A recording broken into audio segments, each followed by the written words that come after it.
प्रभू येशूच्या गोड आणि गौरवी नावात सर्वांना सलाम. मार्गाकरिता प्रकाश या कार्यक्रमात विश्ववाणी परिवारातर्फे आम्ही आपले सहर्ष स्वागत करतो. मी तुझ्यावरी प्रेम करीन, तुझ्यावरी प्रेम करणार. मी तुझ्यावरी प्रेम करीन, मागे न फिरणार. शरण जरी आले मी तुझ्या समोर, तुझ्याच मार्गी मी चालणार. मग दुःख संकटे किती येवो, मागे न फिरणार. शरण जरी आले मी तुझ्या समोर, तुझ्याच मार्गी मी चालणार. मग दुःख संकटे किती येवो, मागे न फिरणार.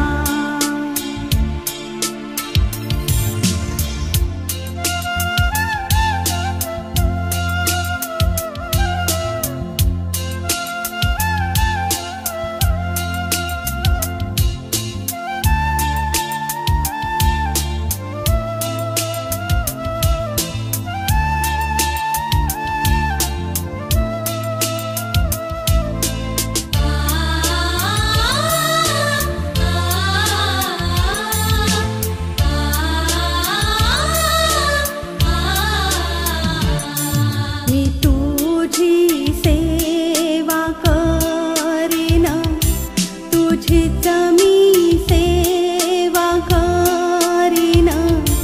मी तुझी सेवा करीन, मागे न फिरणार. शरण जरी आले मी तुझ्या समोर, तुझ्याच मार्गी मी चालणार. मग दुःख संकटे किती येवो, मागे न फिरणार. शरण जरी आले. आजच्या मननाकरिता देवाचे वचन असे आहे. एस्तेर याचा 5वा अध्याय 1 ते 8 पर्यंतची वचने. एस्तेर 5 1 ते 8. एस्तेर राजाला व हामानला मेजवानीचे आमंत्रण देते. तिसऱ्या दिवशी एस्तेर राणी आपली राजकीय वस्त्रे धारण करून राजमंदिराच्या आतल्या चौकात जाऊन राजमंदिरासमोर उभी राहिली. राजा राजमंदिरात सिंहासनावर राजद्वारासमोर बसला होता.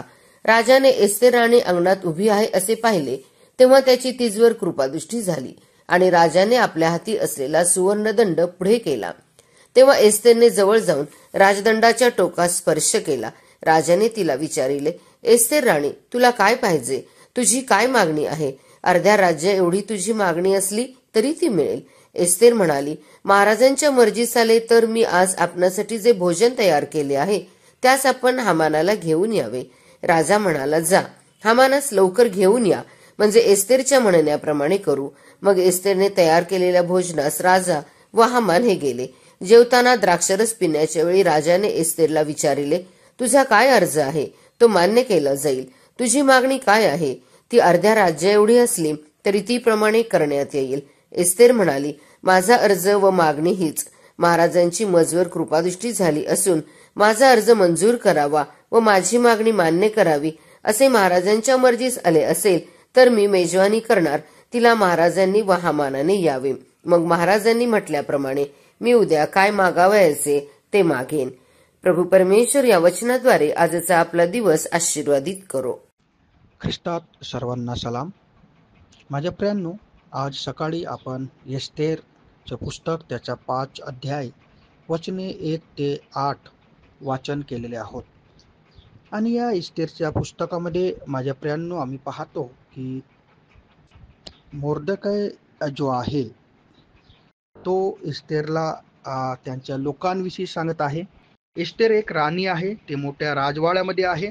चांगलं जेवण, चांगलं भोजन, सगळं गोष्टी तिला मिळत आहेत. परंतु जेव्हा तिला तिच्या जातीच्या लोकांविषयी, तिच्या लोकांविषयी जेव्हा तिला कळलं, तिच्या देवाच्या लोकांविषयी जेव्हा तिला कळलं, ती मोठा तरसने ती भरलेली आहे. आणि आम्ही पाहतो की ती मोठ्या संकटात स्वतः पडलेली आहे की मी कशा प्रकारे मी माझ्या लोकांना छुटकारा देऊ शकतो, मी कशा प्रकारे मी माझ्या लोकांना संकटातून बाहेर काढू शकतो. आणि म्हणून तिने सांगितलं की या आपण सर्व मिळून उपवास प्रार्थना करूया, आम्ही आमच्या देवाकडे जाऊया, त्याच्याकडे घुटणे टेकूया आणि त्याच्याकडे प्रार्थना करूया.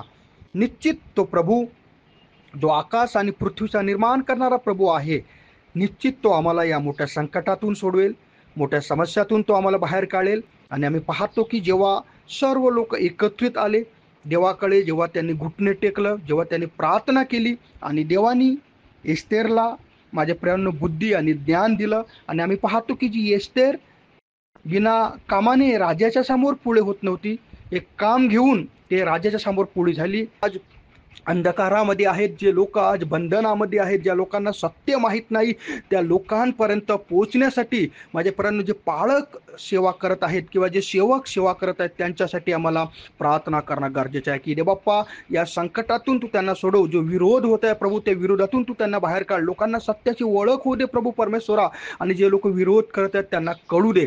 आम्ही पाहतो की या ठिकाणात हामानला, आणि हामाननी कट रचलेला होतं, हामाननी त्या ठिकाणात यहुदी लोकांना बाहेर काढण्याचं प्लान केलं होतं. परंतु पाहतो की ज्याने देवाच्या विरोधात प्लान केलं, योजना केलं, आम्ही पाहतो की त्यालाच ती फाशीची शिक्षा मिळालेली आहे माझ्या प्रियांनो. आणि म्हणून तुम्हाला आणि मला देवाजवळ येणं गरजेचं आहे, तुम्हाला आणि मला प्रार्थना करणं गरजेचं आहे, तरस करवड्याने भरणं गरजेचं आहे. जे सेवक आज सेवेमध्ये आहेत, ज्या सेवकांचा छळ होत आहे, ज्या मंडळांचा छळ होत आहे, ज्या मंडळांचा विरोध होत आहे, सेवा क्षेत्रात विरोध होत आहे माझ्या प्रियांनो, आम्ही पाहतो की त्यांच्यासाठी प्रार्थना करणं खूप गरजेचं आहे. प्रार्थनेमध्ये सामर्थ्य आहे, प्रार्थनामध्ये विश्वासयोग्यता आहे, प्रार्थनेमध्ये मोठे मोठे काम होतात माझ्या प्रियांनो. आणि म्हणून आम्ही सर्वांनी प्रार्थना करणं खूप गरजेचं आहे, देवाजवळ धावणं गरजेचं आहे. ज्या संकटातून तुम्ही आणि मी जात आहोत, ज्या परिस्थितीतून तुम्ही आणि मी जात आहोत, जो विरोध तुमचा आणि माझा होत आहे, त्या विरोधामध्ये निश्चित प्रभू परमेश्वर तुम्हाला आणि मला यश देणार. आणि म्हणून आम्हाला इकडे तिकडे न पाहता, आम्हाला कोणाकडे लक्ष न देता, आम्हाला आमच्या देवाकडे लक्ष द्यायचे आहे, त्याचा धावा करायचा आहे, त्याच्याकडे प्रार्थना करायची आहे. निश्चित प्रभू परमेश्वर तो आम्हाला सोडवेल. या वचनाच्या द्वारे देव बाप्पा तुम्हाला आणि मला आशीर्वादित करू. आपण प्रार्थना करूया.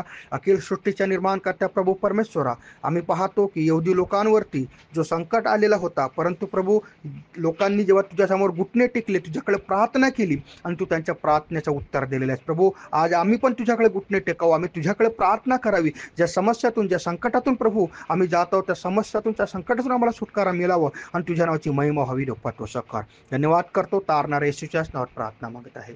आमीन. तुझी भक्ती करीना, मागे न फिरना,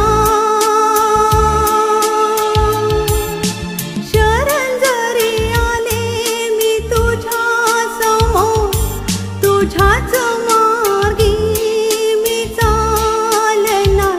मग दुःख संकटे किती येवो, मागे न फिरना,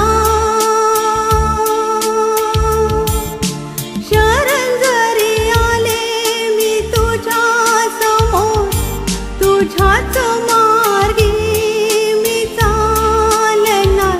मग दुःख संकटे किती येवो, मागे न फिरना. त्याप्रमाणे तुमचा प्रकाश लोकांसमोर असा पडू द्या की त्यांनी तुमची सत्कर्मे पाहून तुमच्या स्वर्गातील पित्याचे गौरव करावे. आपल्या प्रार्थना विनंत्या कोणत्याही वेळेस विश्ववाणी प्रार्थना केंद्राला टोल फ्री नंबरद्वारे कळवू शकता. आमचा टोल फ्री नंबर 1-800-2700-333. आम्ही आपणासाठी या नंबरवर प्रार्थना करण्यास उपलब्ध आहोत. धन्यवाद.